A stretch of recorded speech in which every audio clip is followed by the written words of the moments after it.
Bonjour à tous, aujourd'hui on se retrouve pour une nouvelle vidéo avec au programme quelques informations sur la partie épandage de lisier et travaux du sol. Et en plus de ça, une petite partie sur les semis de maïs. Je vous laisse là-dessus et à la prochaine. Salut!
Inutile de vous parler des performances de cette tonne Samson, déjà prouvée depuis des années, avec une capacité de remplissage pouvant atteindre 10 000 litres par minute et un débit d'application jusqu'à 15 500 litres par minute, cette machine fait partie des références du marché. 4000 mesures par seconde, le Harvest-Lab 3000 a été conçu pour répondre aux conditions extrêmes du monde agricole tout en restant simple à utiliser. Grâce à la technologie de la spectroscopie proche infrarouge, aussi appelée NIR, le système analyse en temps réel les composants du lisier, du digestat, des récoltes fraîches ou encore de l'ensilage. Son capteur ultra-sensible mesure la lumière réfléchie par la matière et fournit plus de 4000 points de mesure chaque seconde. Le système a d'ailleurs été certifié par la DLG pour son excellente précision dans l'analyse de la matière sèche et les éléments nutritifs contenus dans les effluents agricoles. Concrètement, l'Harvest-Lab 3000 permet une fertilisation du lisier selon les besoins réels de la parcelle, azote, phosphore, potasse. Tout est mesuré et ajusté automatiquement pour atteindre précisément les objectifs définis en kilos par hectare.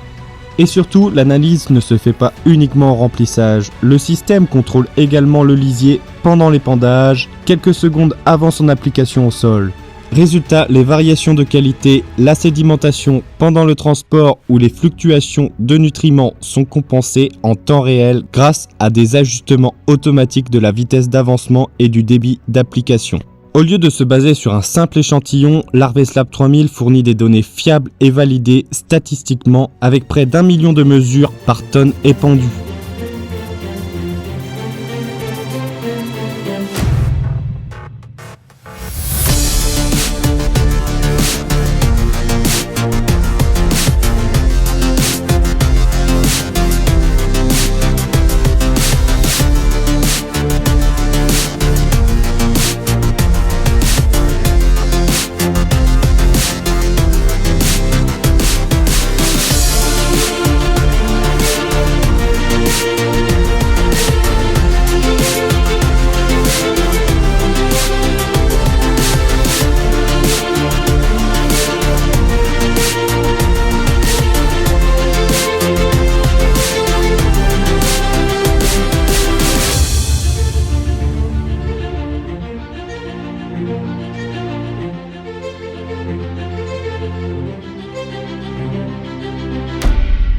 Bonjour, Vincent Ferrier, agriculteur à Pélan-le-Petit. Mairie Larry, 2 casquettes AgriSynergie. On est fabricant d'engrais et donc je travaille pour AgriSynergie depuis 11 ans. Et depuis 2019, j'ai une société de conseil en agronomie. Tout ce qui est machinisme derrière le tracteur pour accompagner les agriculteurs sur l'agriculture de de conservation en polyculture élevage. Oui, moi, Méry, j'avais un souci. Après le lisier, je passais du chisel, tu te rappelles? Ouais. Et en fait, ça remontait des gros mottes de terre. Et donc, j'ai arrêté depuis 4 ans d'utiliser le chisel. Aujourd'hui, on est passé sur une tonne à lisier avec enfouisseur à disque, comme tu voulais.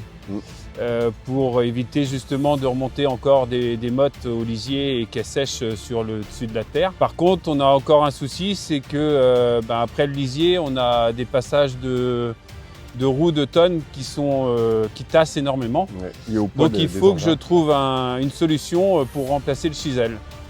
Donc voilà. Et donc agronomiquement, aujourd'hui tu as en test le fissurateur bipoutre rouleau gaufré de chez Duro.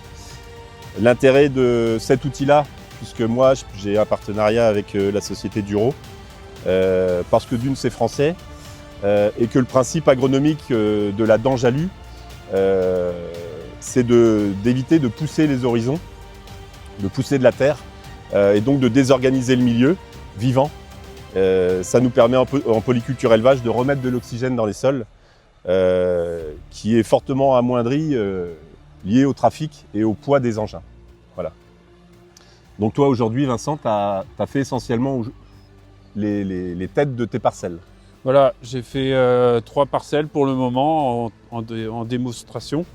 Et en fait, on voit bien la différence. On n'a pas remué le fond du sol, on a juste fissuré. Et du coup, j'ai une terre très fine sur le dessus, avec quelques petites mottes, mais qui restent assez fines. Ouais, et t'as qui vu vont permettre de préserver la structure de surface pour limiter en cas de fort impact climatique, notamment des grosses pluies de printemps, c'est ce que j'avais comme de provoquer souci. soit de l'abattance ou de l'érosion en parcelle en pente. Ouais. Voilà. Et là, on voit bien quand même toute la terre fine pour pouvoir semer dans de bonnes conditions. Voilà. Donc c'est vrai que l'intérêt d'avoir le rouleau gaufré double disque derrière, c'est de ne pas travailler avec une machine qui est entraînée par prise de force. Ça a tout l'avantage d'éviter de la surconsommation et puis d'abîmer les horizons où les lombrics sont aujourd'hui en train de se reproduire, puisque les lombrics se reproduisent de mars-avril et les œufs vont éclore avril-mai. Et donc là, on va préserver le milieu vivant et la surface de sol. Ouais. Donc c'est parfait. Je pense que c'est un bon compromis par rapport à ce que je souhaitais. Ouais. C'est intéressant comme outil.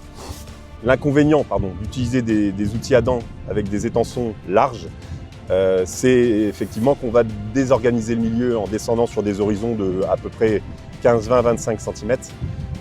Et donc on va pousser de la terre et on va désorganiser le milieu vivant. Et alors que c'est crucial de préserver les générations qui sont en train de se reproduire en ce moment. Si on veut plus de vers de terre, il faut éviter de bousculer ce milieu. On va travailler essentiellement en surface avec des outils type outils à disque ou bêche roulante pour conserver de la fraîcheur justement en profondeur.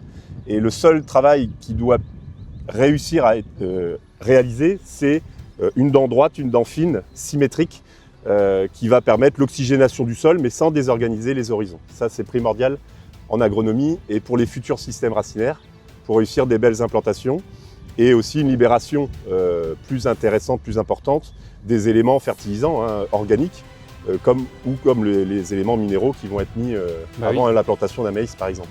Oui, l'azote va remonter plus facilement aux racines.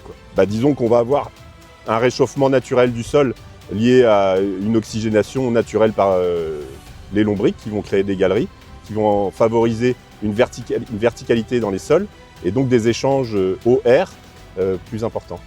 D'accord. Voilà. Ok, merci Méry pour toutes ces informations, merci pour l'outil et merci MS Équipement pour la démonstration du Duro parce que c'est vraiment très intéressant comme outil. Et merci à vous de nous avoir écoutés et les conseils c'est préserver le milieu pour réussir à optimiser les rendements et la qualité des fourrages.